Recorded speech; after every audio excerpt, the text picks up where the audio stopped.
Welcome to the Green Mountain Guard podcast. I'm Colonel Brian Lapine, the Deputy Commander of the 158th Fighter Wing. Today, we're spotlighting someone from a group most of Vermonters don't realize work a full-time public safety mission right alongside the flight line. The Vermont Air National Guard's Fire and Emergency Services team. Even though their primary mission is F-35 coverage, VTANG Fire also provides all of the fire and rescue support to Burlington International Airport. This federally funded service saves the city and state millions of dollars every year. Each year, VTANG firefighters respond to more than 1,000 calls, with many being mutual aid responses out in the community, not just on-base incidents. Our mutual aid agreements offer free, voluntary support to many neighboring towns. Staff Sergeant Thomas Kane, who came to the Air National Guard a decade or so ago, is going to give us a glimpse into the life, what it's like to protect the F-35s, the base, the airport, and our neighboring towns 24/7.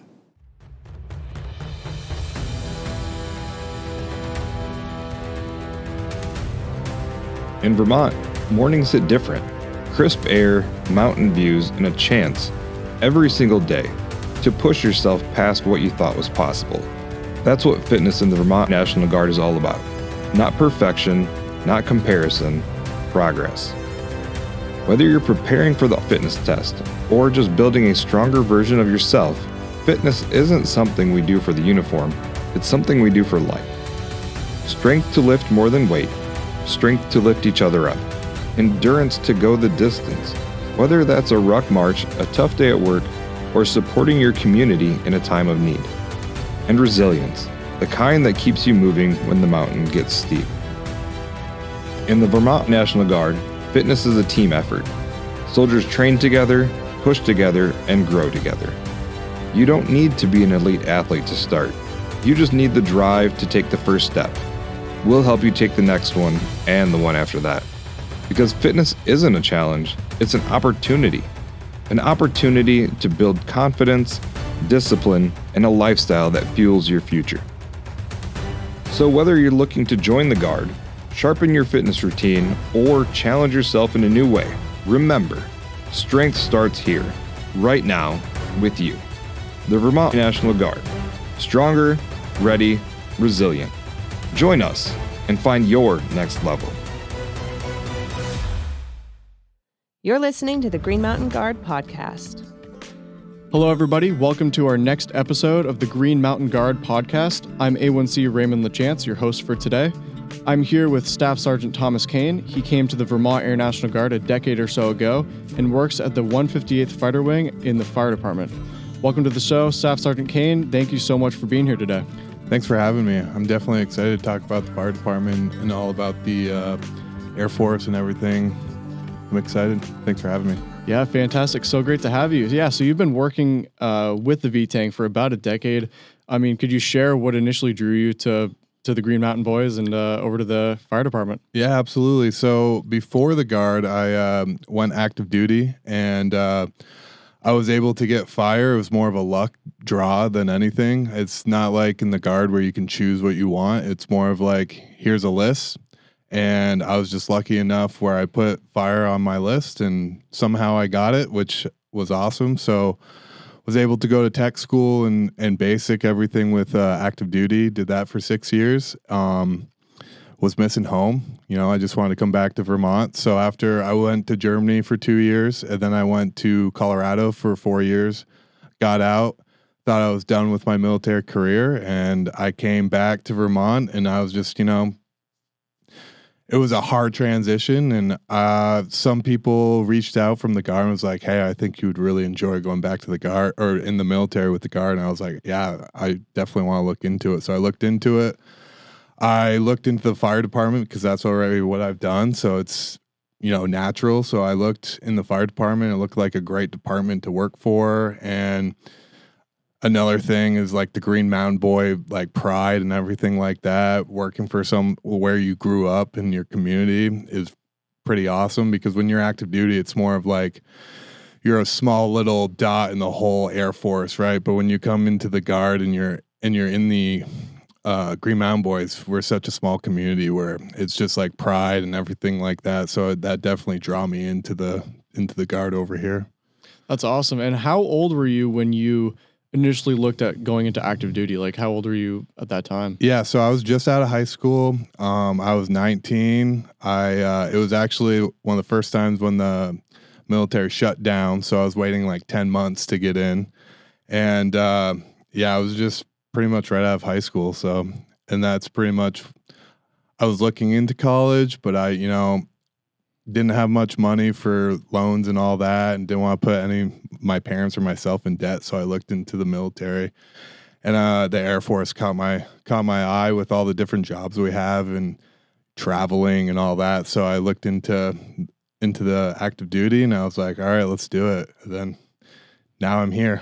That's pretty amazing. Yeah. And fire department, I mean, you mentioned that you have kind of a list of jobs that you get, and fire department was one of them. What about the fire department kind of made you want to go down that route? Yeah, I'm real hands-on, and the reason why I didn't want to go to college is I'm not really into the school aspect of things. I'd rather get my hands on something and be active, and when I saw fire was an option, I was like, that seems pretty cool. I knew pretty much nothing about the fire department besides what we see on TV and stuff like that in movies, Ladder 49. We all as kids seen that, right? So I didn't really know much. I was pretty much going in blind when I went into tech school, knowing nothing compared to now where I know so much more and all that. So it was definitely cool going in with no idea what was going to happen. So that's pretty awesome. Yeah. And I mean, you mentioned too, like, kind of the pride that we as Green Mountain boys have working here and being in Vermont and serving our country. How has that been since you've been here, been a Green Mountain boy? How has that view of the Green Mountain boy pride changed or evolved as you've kind of seen the mission in motion? Yeah, it from just in the fire department, we always talk about like we want to be the best, right? So like when we go do trainings, when we go deploy, when we go somewhere, we want people to be like, "Oh wow, they're from Vermont, they're a Green Mountain boy." And then seeing everyone else from around base, they have the same mentality, and it's just really cool to have that pride wherever we go to leave a mark where we were and have people remember who we were. And I don't know about you, but anytime I went to basic or tech school, people ask me where I'm from, Vermont, right? And they're like, "Oh, where's that? Is that even in the United States? Is that Canada?" So like, it's pretty cool when you tell them where you're from, and then they realize, oh, okay, that's a cool place to come from, and they have some pride where they're from too. So that's pretty awesome. And like, with the base here located in South Burlington, like we have, the South Burlington Fire Department, the Burlington Fire Department, we have all these fire departments around here. Why does the Vermont Air National Guard need a fire department, and why do they need a fire department that responds to community events? Yeah, so a lot of people don't know, like I grew up in Winooski, right? And I had no clue. We had a full-time department up in the air base, and I feel like that's a thing a lot of people don't know about, and I feel like you guys have actually done a really good job spreading us out with social media and everything, and a lot more people have hearing us and knowing about us. Even like firefighters don't even really know that we're full-time, like from Essex. They'd be like, "Oh, I didn't know you even were full-time." So being able to respond off base, and our big mission, right, is our planes, our F-35s. That's why we're there. They can't fly without us, and also, we have an agreement with the Burlington Air National, or the Vermont Airport, Burlington Airport, where they use us as their fire department. So then they don't have to get their own fire department. So they use us so they can fly their planes as well. So pretty much with our fire department, the airport is able to be an airport.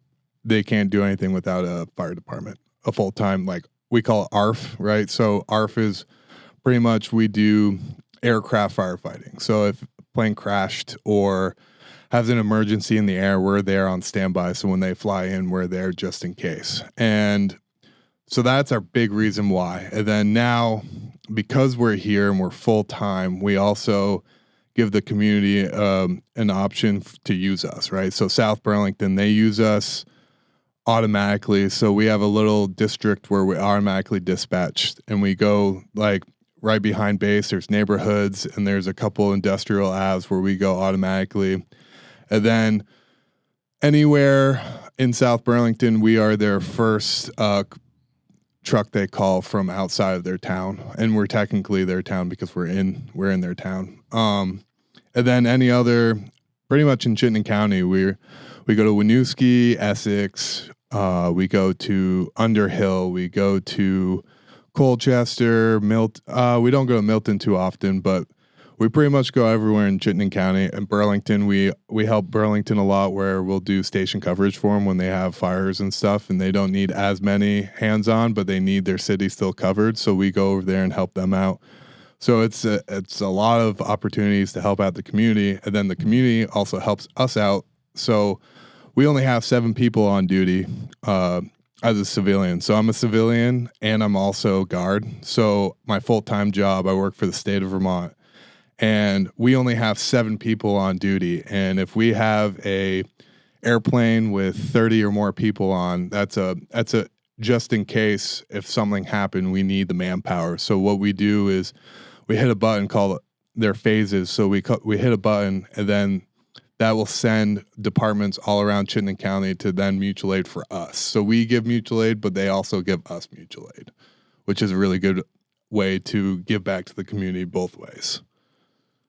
Yeah, that's pretty amazing. I mean, to hear the that mutual aid that you mentioned, that kind of mutual response, you helping them helping you, like that's very interesting, and it kind of just makes it feel like, no one fire department is kind of alone in their kind of district or their area. Like, you are all there to kind of help each other out, and kind of fill in those spots if needed. So that's pretty amazing. And I mean, I know you mentioned too that you kind of grew up in Vermont. You said you grew up in the kind of the Winooski area? Yep. Yeah, I grew up right in Winooski. I was born and raised, and I lived there till the day I shipped out for basic, pretty much. And so how has it been kind of serving your local community? Does it feel like kind of full circle that you're kind of back there, but kind of your new rebuilt self in a way? Yeah, it's pretty cool. It's, being able to serve the community that you grew up in a way where, you get a call and you're like, oh, I know exactly where that is. Actually, I had a friend that lived in that building. Or,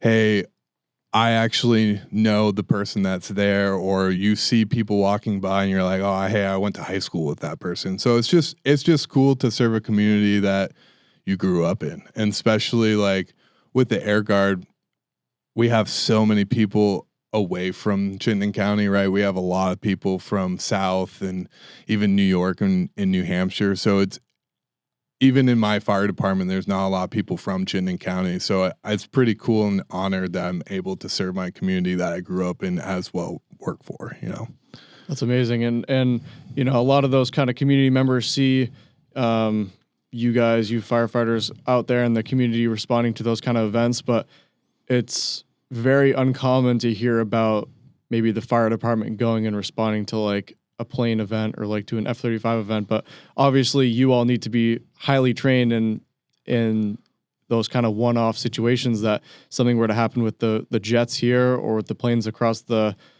way. Like, what are some of those kind of training requirements or like training procedures that you all have to make sure you're up to par on for the F-35? Yeah, so the F-35s are pretty new, right? So like before we had the F-16s, and that was before I came. Right when I got here, we just got the 35s, and from just getting here when it's brand new, it was like, it's a new aircraft. We never even seen one hands-on or even seen live. At least I haven't. And just to be able to, we're the first guard unit, one of the first guard units to have 35s. And then usually with the fire department, we use each other in the military. We're like, hey, this base has 35s. What do you guys do for a recovery of a pilot? Or what do you do for hot breaks? What do you do for this?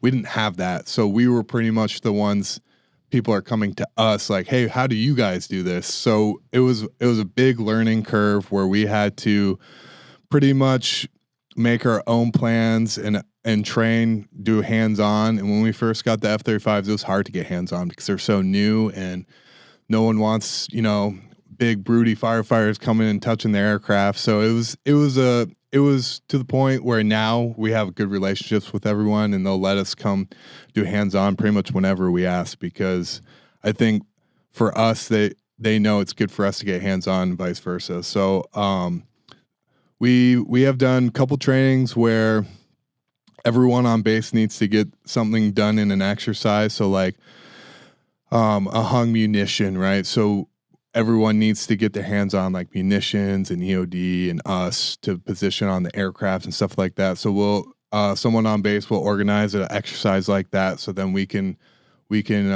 recover the aircraft, go through our steps and everything like that, like it's real life, because these 35s don't really break down. They're so new, and our maintenance crew's so good with maintaining the aircraft where we barely get anything. So, usually on the job is where you get your training, but because they don't break, we have to do more training to get our training. And that's how we learn things, and talking to the pilots and talking to the maintenance crew, we find new things all the time. And like, we might know this information and then it changes because something that they have to do, and then it's just a learning thing, and keep going with the 35s and just progressing and keeping up with the 35s. And it's cool, growing up as a kid, like never thinking I would ever get close to a fighter jet, right? So it's cool. I forget how cool it is. Like, talking to my dad, he's like, that's pretty cool, because not a lot of people get to put their hands on like a fighter jet, right? So it's pretty cool. We're spoiled. We forget sometimes that how cool our job really is. Yeah, I mean, I know for me, like, I'm fairly new here, and I have the same experience. Like, I'll be out on the flight line, and it's like, yeah, taking some pictures of jets, like, yeah, it's pretty cool. And then you do it multiple times, and yeah, it does just seem very normal. But yeah, that is interesting to hear, you as well say, yeah, I mean, what we have here in Vermont and with the resources we have and with the fighter jets we have, I mean, it's a really kind of special, like, uncommon experience that we get to have with the training opportunities and stuff like that. And I know we were talking prior to this interview about your kind of experience on active duty, and how you kind of mentioned that, on active duty, you feel kind of more like a blip on a map rather than like, or I guess you kind of stay more on base, and just the total experience is totally different as compared to working here in the Guard. Can you kind of just dive into that a little bit? Yeah. So like, when I was active duty, like we're pretty much on our own little town, little city. So like, wherever the base was, for the most part, the community didn't really want to use us, and like, they didn't really think we were like, I don't know if they didn't think we were real firefighters, but they had their own fire department. Like, we have our firefighters. We don't really need you guys unless like something crazy happened, or maybe a plane crash and they need our expertise. But other than that, we stayed on base, and it's pretty boring. Like, military facilities, we all have sprinklers, and like everything is super well up and everything like that. So not a lot happens. It gets boring. So, and that, and you do a lot of training, and then you don't get to actually use the tools that you make to become a firefighter, and just keep training. So when I came here, and like, the ability to go off base and serve the community, and just, actually go to real fires and car accidents and medicals and stuff like that, where we're actually feel like I'm doing something. Because like, on a military base, you got healthy military people, right? We have to have pretty healthy to be in the military. And so we don't have much medicals, so we don't have that many car crashes, because speed limit's like 20, 25 on most bases, and lots of stop signs and stuff like that. So base is safe, right? It's our safe place, and it stays pretty safe. So being able to go off base and have the community actually want to use us and feel like we're needed a little bit is pretty cool. And just being able to,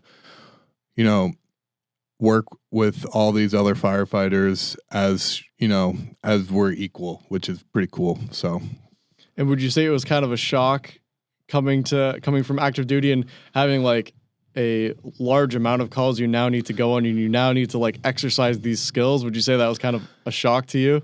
Yeah, I mean, so we went to a lot of calls active duty as well, but there were, false alarms like fire alarm activations. But so the call volume wasn't the shock. It was actually doing stuff like, oh wow, I'm actually going to a working structure fire, or hey, like I'm going to an entrapment of a vehicle and I need to get someone out of a car. So that was more of the shock, like, wow, I'm actually using my training that I've done for years and actually be able to use it. So that was more shocking, and also shocking, being a small little guard base that we actually, we do around 1,000 calls a year, and 10-20% are only on base and the rest we're going off base. So, and that's where we're doing a lot of medicals and any type of fire alarms and stuff like that. But since I've been here, I've caught a lot of different fires and car accidents, and that's more of the shock, is actually getting real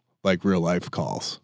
And do you have like a specific real life call that you could kind of like walk us through, like from when the bell hits to when you're heading home? Like what does that look like? Yeah. Okay. So it's kind of traumatic, honestly, and you never get used to it. So I live at the fire department 1/3 of the year, right? So like all the fire guys that I work with on my shift, it's like a brotherhood. We're like a big team.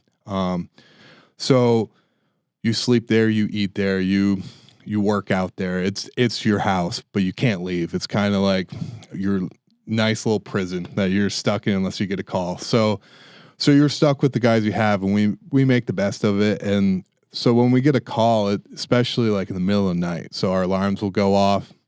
First thing is figuring out where you are, so like you're not at your house. So you're trying to figure out, okay, I'm at the fire department. Okay, I have 1 minute to get downstairs, get my stuff on, and get out the door. And pretty chaotic. You're trying to get there as fast as you can, asking yourself, what kind of call is it?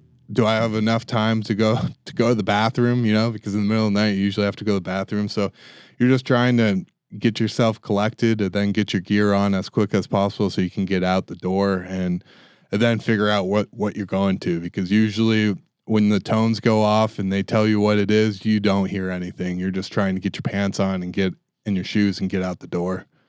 So it's pretty chaotic, but man, it's usually the big calls are in the middle of the night. Usually, like during the day, you don't get too many structure fires. It's usually that when you hear that tones, it's usually that this might be the big one. So it's pretty exciting when you hear it sometimes, but you're also like, man, where am I? Mm-hmm.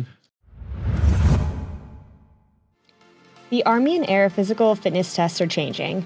Our force must be ready to adapt to these changes. Train Heroic is a resource that's got you covered for training year 2026.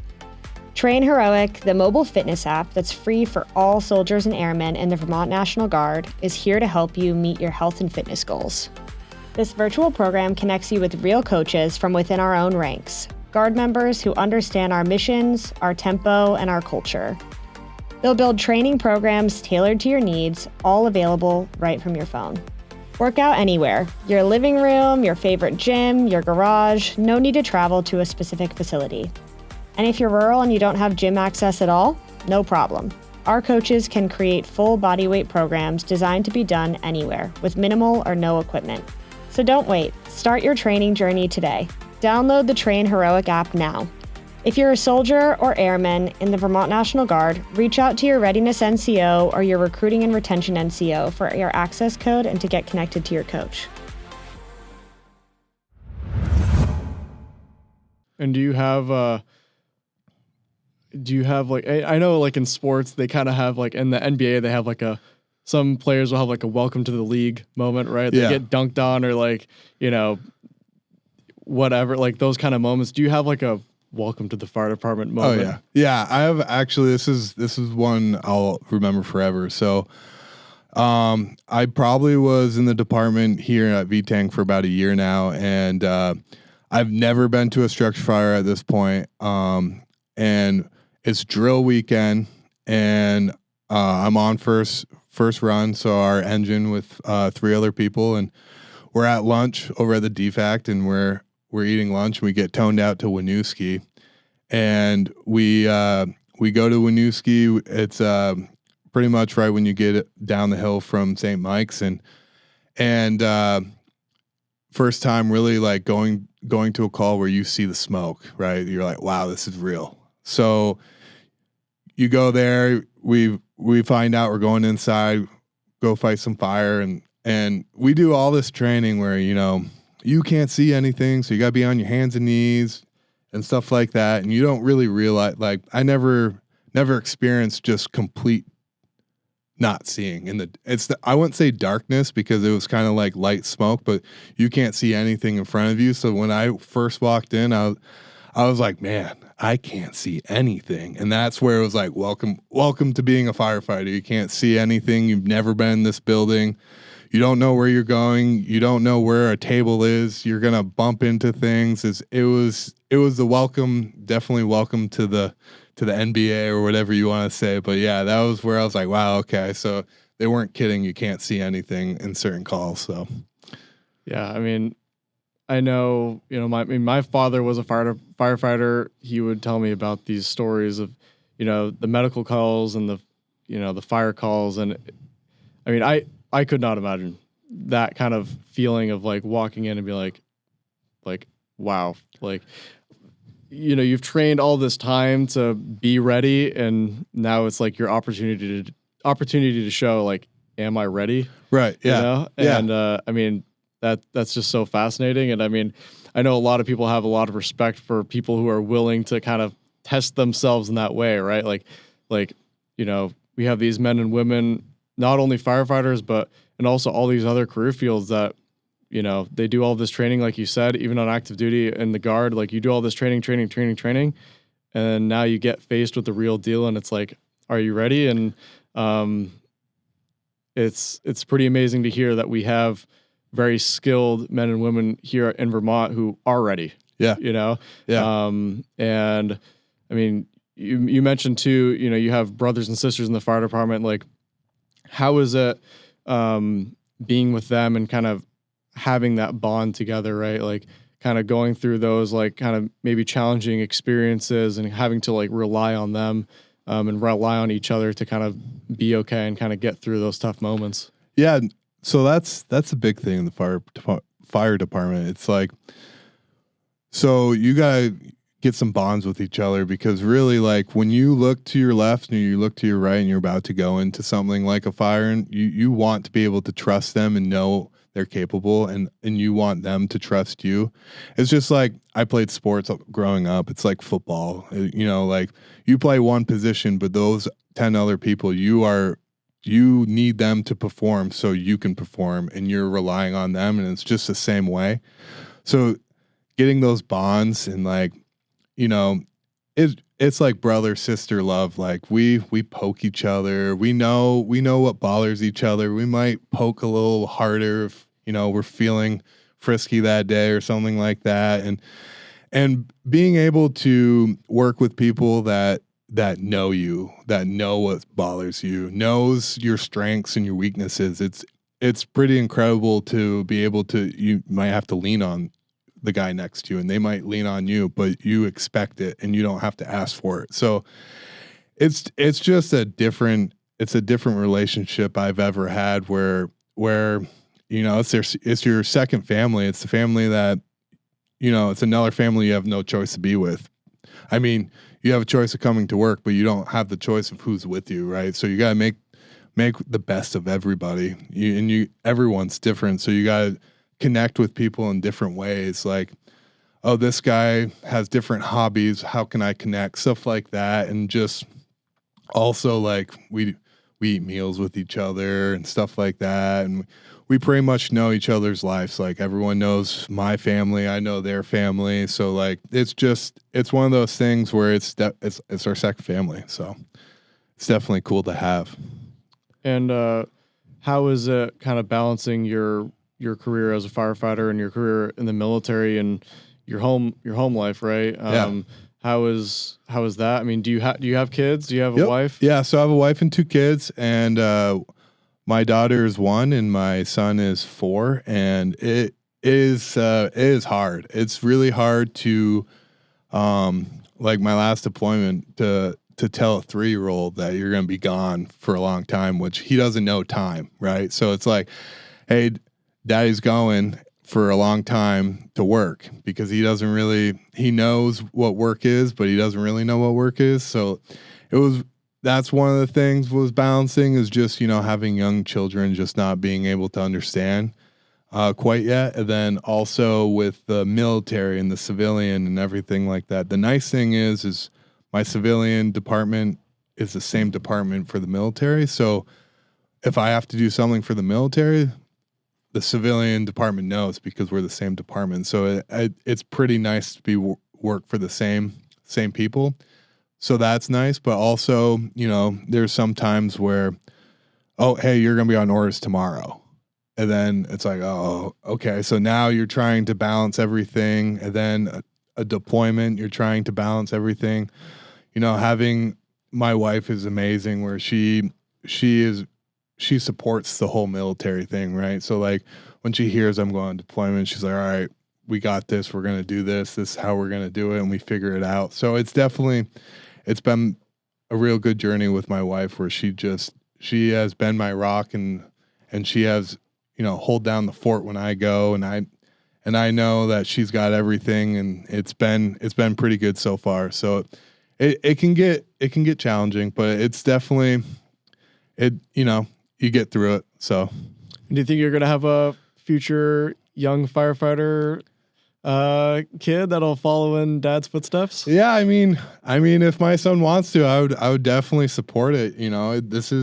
I think it's one of the best jobs in the world, So like, what our joke in the fire department is, we never grew up. We're just 10-year-olds getting to play with chainsaws and car excavation tools and put out fire. Like I feel like every kid's dream, at least when I was a kid, it was like, you want to be a police officer, a firefighter, or a doctor. And like, it's cool that I actually get to be one of the things that I wanted to be when I was a kid, not knowing what it was, but then being able to come and do it. And I was like, that's pretty cool. So we have fun. And sometimes it's not fun, but that's another thing too, is like, a couple of years ago, someone made a good point, is like, our everyday job is normal to us because we do it every day. So like medicals and all that. And something to put in perspective was, every time we go to a call, most likely it's their worst day they ever had, or it's close to it. So to be able to know that and be able to help them through it, hopefully, so like every time we go to someone, it's probably their worst day. So that's something that is, sometimes challenging to work with, so it's like, you're always seeing their worst day. You're not seeing their best days. So that's one thing that's, it's kind of cool to be able to help as we can. There's only so much we can do. Like if they lose their house, like we have nothing that we could have done to help, but at least we were able to knock the fire down to then not spread the fire or anything like that. But sometimes there's just things we can't do. And that, that sometimes like, man, that family doesn't have a home now. So like, or like, oh man, that car's totaled. Now they don't have a car. And like, cars are expensive these days. It's not like what they used to be, right? Like you have a beater where it's $1,000 and you crash it. It's like, oh, I'll just get another one. It's not like that anymore. So it's definitely, trying to help people out on their worst days is, I look forward to it, to try and help as much as we can, And would you say that kind of drive to be there for people on their worst days is kind of what's keeping you here as a firefighter? Yeah, I mean, helping the community, especially where I grew up. I love helping as much as I can, especially, I get paid for it. Like I get paid to help people. And that was another thing, like joining the military when I was a kid. I never wanted to, because I don't want to take lives or anything like that. But then now I'm able to maybe save a life or have a chance to, stuff like that. So, that's why, I do it, is just the chance that I could save someone, and also just give back to the community, and like being, being in a fire truck and people see us and they want to wave to us, that's cool that they want to say hi to us and stuff like that. And, you see a kid walking and they want you to do the air horn and stuff like that. It's just cool to be a positive, positive figure in the community. So that definitely helps me come back too. And then another thing is like on base, like a couple things like trick-or-treating on base for our kids. That's like, my kid looks forward to it every year. And it's nice to see all like you might not know a lot of people, but faces. So you see them and their kids and we're all enjoying the base together. So that's another cool aspect too, is like we have our own little community and a lot of people on base try to make that community as best as we can, which is, it's hard to leave some place that's, I look forward to coming to work. So like, it's hard to find places. Not a lot of people can say like, I don't dread going to work, or I wake up like I get to go to work. I get to go hang out with my friends. Like I look forward to coming to work. So like, I'm here till I retire or I'm forced out or whatever. I'm here till they make me leave, I mean, well, that's great to hear. I mean, it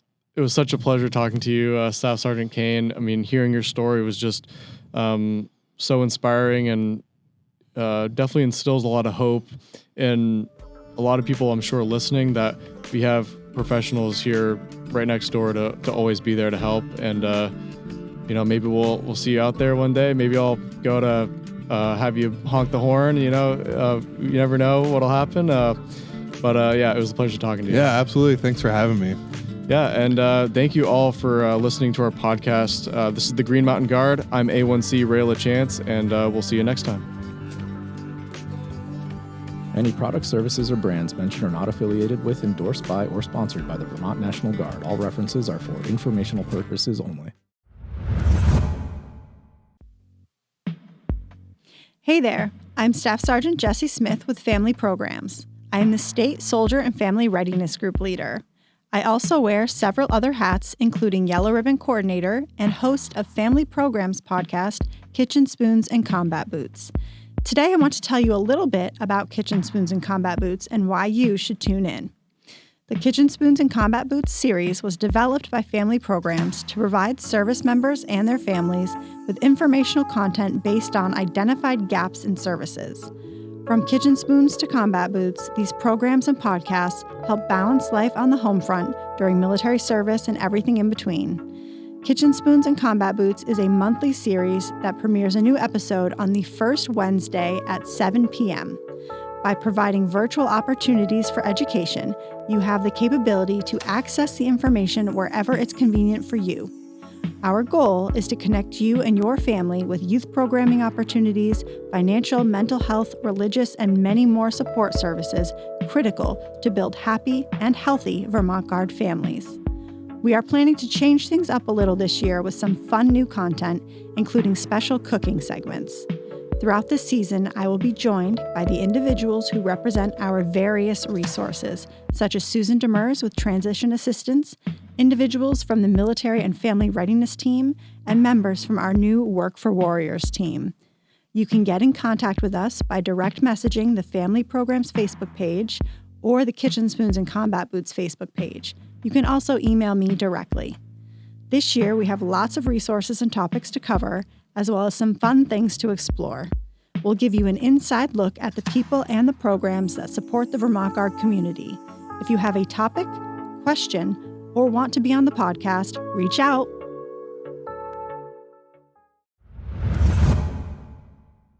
And now a final word from Chief Master Sergeant Jeffrey Stedman, the Command Chief Master Sergeant of the 158th Fighter Wing. Happy New Year to the men and women of the Vermont National Guard. Whether you are here at home, getting ready to deploy, or are already deployed, I hope 2026 is off to a great start for you and your family. 2025 was another impressive year for the Vermont National Guard. As I told the wing during our year in review on December RSD, we accomplished an incredible mission, and we do it with a level of professionalism that is second to none. I don't think anyone does it better. However, as incredible as we are, I think we are missing opportunities to highlight the issues we face and recommend solutions that benefit everyone, both locally and nationally. Our senior leaders are very active on their formal communication channels, and we can see the results as changes are made and sometimes unmade based on that feedback. As individual service members, we are not as good at utilizing the feedback channels we have. At the national level, we have the National Guard Association of the U.S., NGAUS, and the Enlisted Association of the National Guard of the U.S. Both organizations feed issues from soldiers and airmen directly to the national level, where they lobby Congress to pass laws that benefit us. For example, two changes that the Enlisted Association is championing right now relate to expanding educational benefits, both tuition assistance and the GI Bill, so Guardsmen are on equal footing with our active duty counterparts. A third initiative is to extend TRICARE benefits for our children up to age 26 to match most civilian healthcare plans. Are these issues important to us? Our actions suggest they aren't. Judging by our membership at NGAUS, with only 181 of us as current members. No legislator prioritizes issues that so few people seem to care about. Closer to home, our Enlisted Field Advisory Council, or EFAC, gives us a formal channel directly to NGB leadership. A hot topic EFAC is working on right now is expanding child care benefits for regularly scheduled drills. Locally, our community action team focuses on our health and well-being. In 2025, they secured daycare in Colchester for RSDs, brought frontline leader training to the VTANG, and pushed for consolidated RSDs at the wing, among other benefits. EFAC and the CAT focus on issues our soldiers and airmen bring them, and the primary channel to voice your concerns to them is through our local councils, the Rising Six, the Senior NCO Council, and the CGO Council. Right now, those councils are silent. In 2026, I challenge you to get involved at all levels and ensure those councils and organizations are actively fighting for the issues that are most important to you.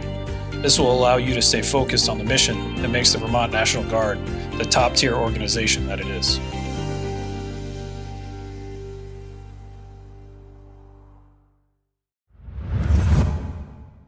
You've been listening to The Green Mountain Guard.